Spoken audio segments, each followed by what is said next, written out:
Assalamualaikum warahmatullahi wabarakatuh. Alhamdulillah, wassalatu wassalamu ala rasulillah, wala hawla wala quwata illa billah. Bapak Ibu saudara sekalian, Alhamdulillah pagi hari ini kita masuk 22 Juni ya. Ini adalah hari Piagam Jakarta, juga bertepatan dengan hari lahirnya kota Jakarta. Jadi 22 Juni ini sebuah hari yang spesial.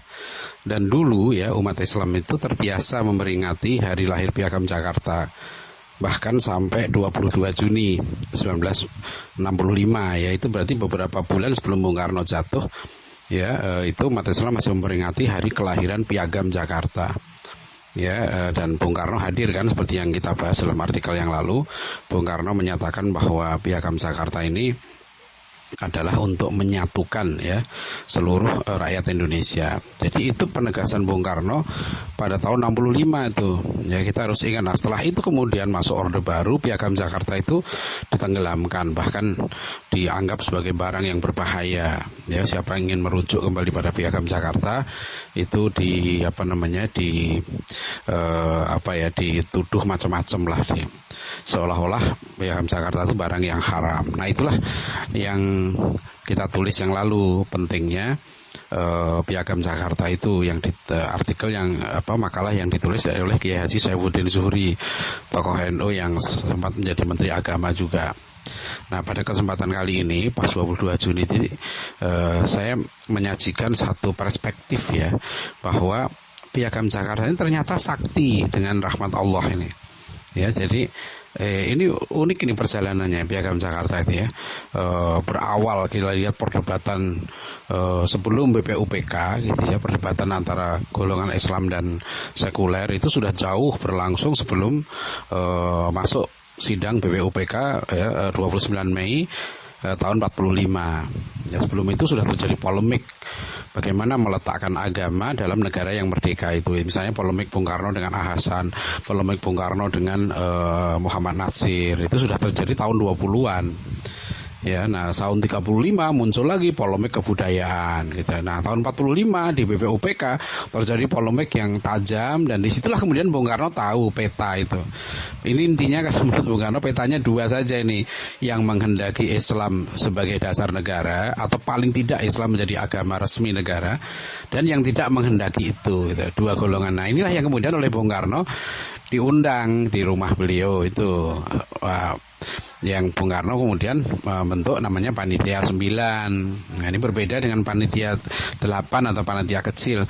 Panitia 9 ini Bung Karno undang 4 orang tokoh Islam, ya kan, Haji Agus Salim, Kiai Haji Wahid Hasyim, Abi Kusno Cokrosuyoso, dan Abdul Kahar Muzakir. Nah, dari golongan kebangsaan Bung Karno sendiri, Muhammad Hatta, Ahmad Subarjo, dan Muhammad Yamin. Nah, kemudian ditambah lagi satu orang non muslim, yaitu Mr.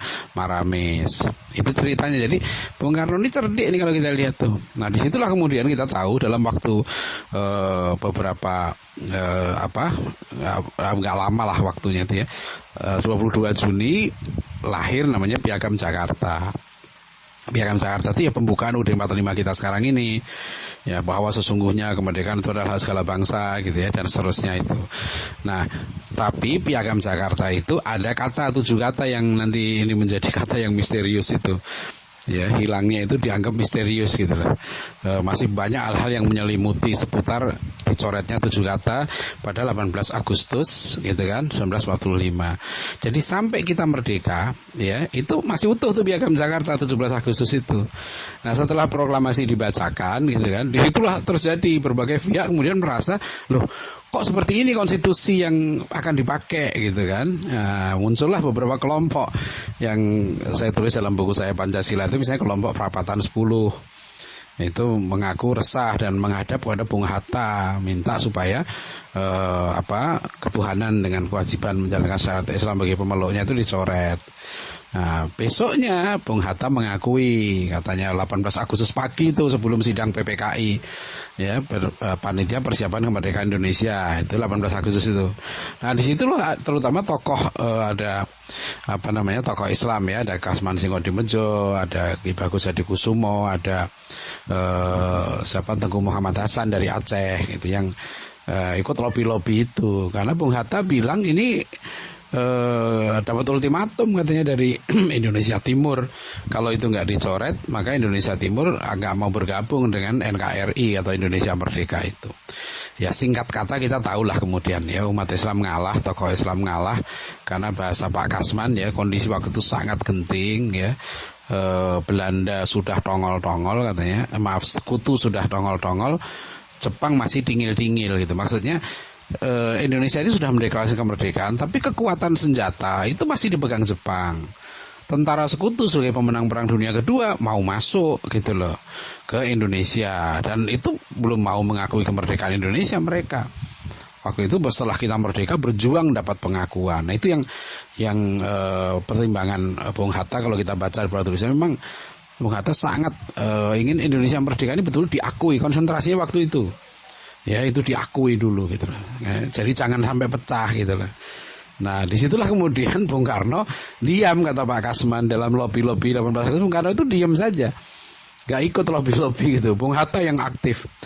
Nah apa pertimbangan segala macam ya, akhirnya kita tahulah bahwa tokoh-tokoh kita akhirnya ngalah demi NKRI itu ya, ngalah. Dan kita tahu karena Bung Karno juga bilang oke lah nanti kita susun ya kan undang-undang yang lebih undang dasar yang lebih sempurna gitu, kata Bung Karno begitu. Nah tokoh Islam ya sudahlah nggak apa-apa, nanti kita berjuang lagi gitu, nerima, yang penting Indonesia utuh, kemerdekaan kita selamat, kemerdekaan kita diakui gitu.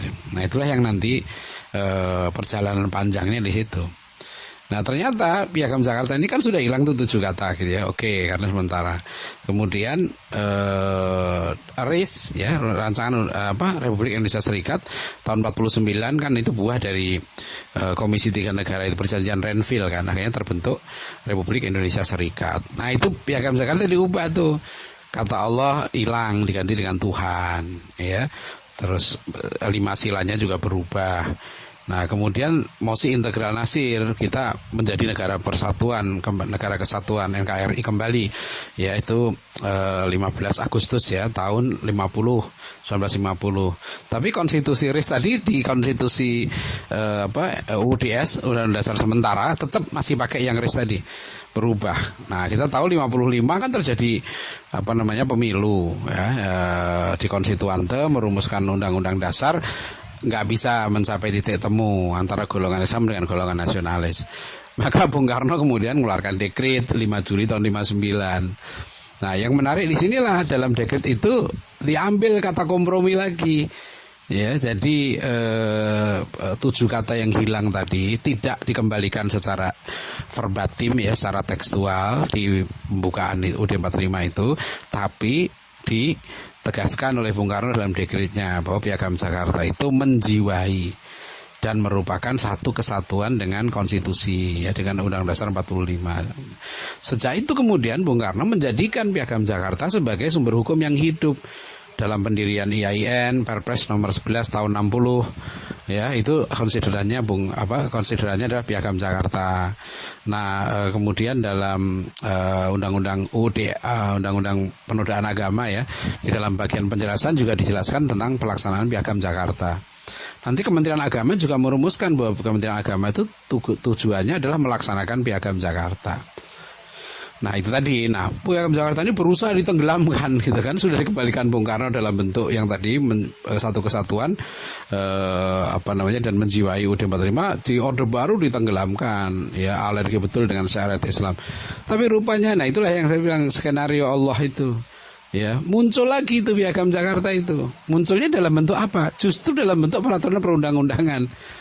Makanya kalau kita perhatikan ya, ketika pertama kali tahun 89 ya muncul rancangan undang-undang peradilan agama, rancangan undang-undang pendidikan nasional, dan nanti tahun 91 ya rancangan undang-undang pokok perbankan. Dari berbagai peraturan perundang-undangan gitu ya, itu malah menunjukkan memberi umat Islam untuk melaksanakan agamanya. Nah terus banyak perda-perda syariah ya, bahkan Aceh secara khusus diizinkan melaksanakan syariat Islam.